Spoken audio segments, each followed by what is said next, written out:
pain was so heavy that I stopped caring. Like, I gave up. I was just like, do you know what? If I stop feeling, then I'm gonna stop feeling this pain. And what's going on, guys? Back again with another video. This is kind of vlogging style, not because I want to.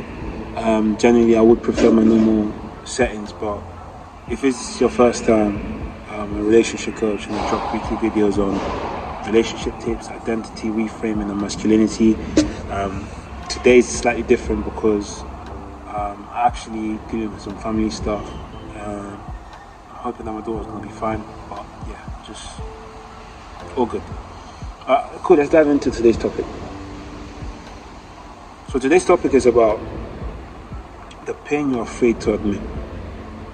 You see, some of us go numb the moment we hit that spot where we stop caring. And it's not because we don't care, but it's because we've hit that phase where it's like, if I keep caring about this, I'm gonna carry on getting hurt.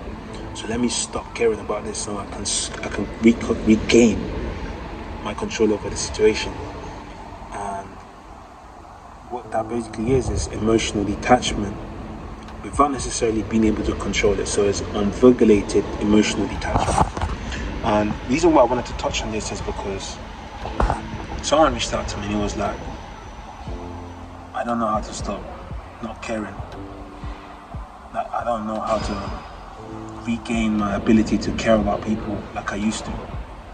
And I can relate to that so much because I remember going through that phase myself. And when I went through that phase myself, I remember the amount of pain I felt in knowing that I was losing concern for the people that I cared about. And that's what emotional detachment does when it's uncontrolled. You see, a lot of us go through the pain, we feel like we're born into this new persona that is able to just not care about anything. I remember I dropped a video where I was born as a lover boy. Like I said in my video, I was full of light masculinity, and the dark masculinity enticed me. I was curious about it, but I didn't have access to it. So I remember school times, and I'll try to, interact with people, and I'll get rejected or I'll feel invisible, and I always used to think to myself, do you know what? If only I had been stronger, if only I had been able to not care about these things, then I'll be carefree, or I'd be in a position where these things don't need to hold on to me, right? So we feel like emotional detachment is the path to power. And I posted a comment where I basically said that detachment taught me mastery. And the reason why I said that is because I realized that I had taken it to one extreme, which was stage one. Stage one is the detachment. You no longer care. You're just done. You're just cutting ties. You're saying to yourself, if I can't control it, then it's not my problem. And you're psyching yourself until you completely cut ties with that thing because you simply have no control over it. It's not your problem. There's a lot of us, guys in particular, end up in this space where we now think that because we don't care anymore, we're stronger because of it. And I'm here to tell you that if you can't control your emotions, it's because you're a slave to them. And what I mean by that is, if you have to feel love to give love, then you're a slave to that emotion. So the emotion has to go first before you can follow it. And when you live life in that predicament, which is what most people do because we haven't been taught to be otherwise, it actually even gets worse, to the point where if someone lacks the accountability to acknowledge how they felt and apologize for it, what we now tend to do is now blame the other person for making them almost force out that emotion. And I remember looking at emotional detachment as their superpower, silent to strength, the ability to contain my emotions. I'm not someone that's just gonna be rowdy and do all the noisy nonsense. No.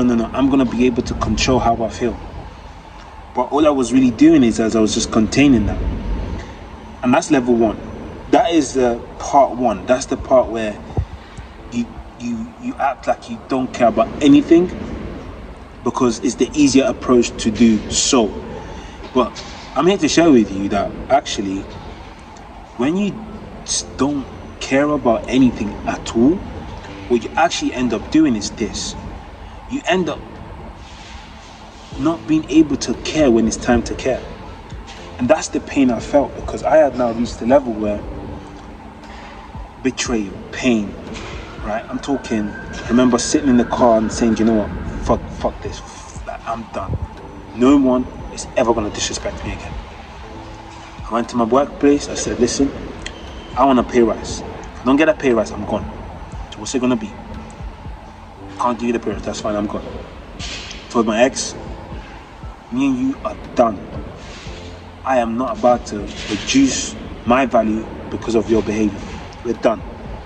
I'm sorry for taking you for granted. So that's fine. It's too late. And I remember speaking to some of my friends and I was like, listen, if you cross the line again, me and you are going to have a fight. So what's it going to be? Are you going to respect the line, or do we have to put our fist up? Because I don't mind whichever way it is.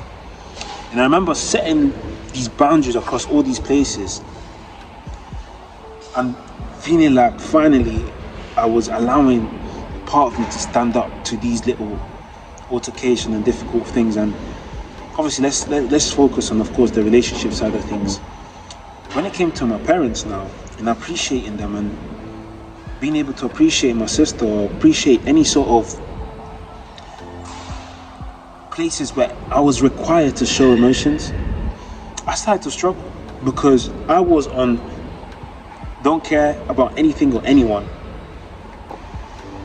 My emotional detachment was unregulated, and because of that, I wasn't able to connect when I wanted to.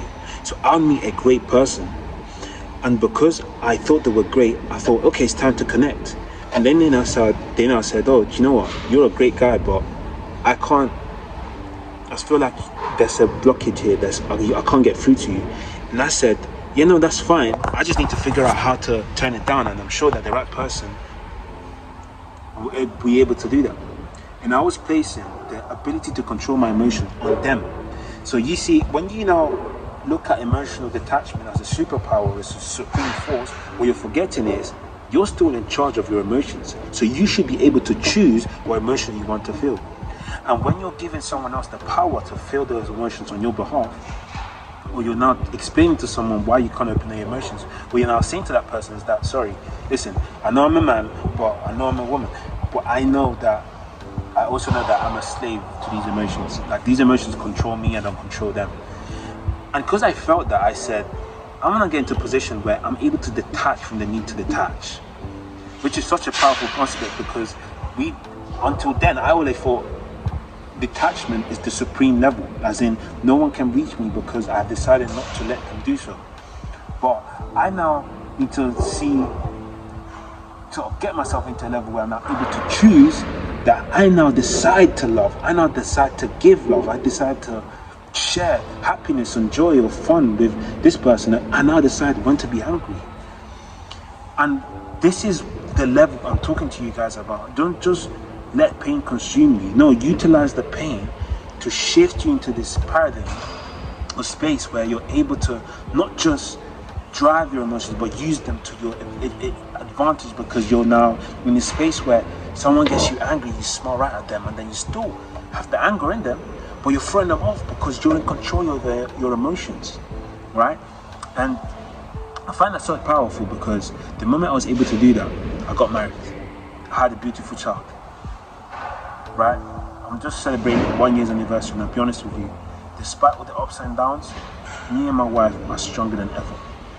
And I'm only able to do that, and I'm only able to share that with you because of my ability to not let my emotions dictate the narrative I wanted to dictate.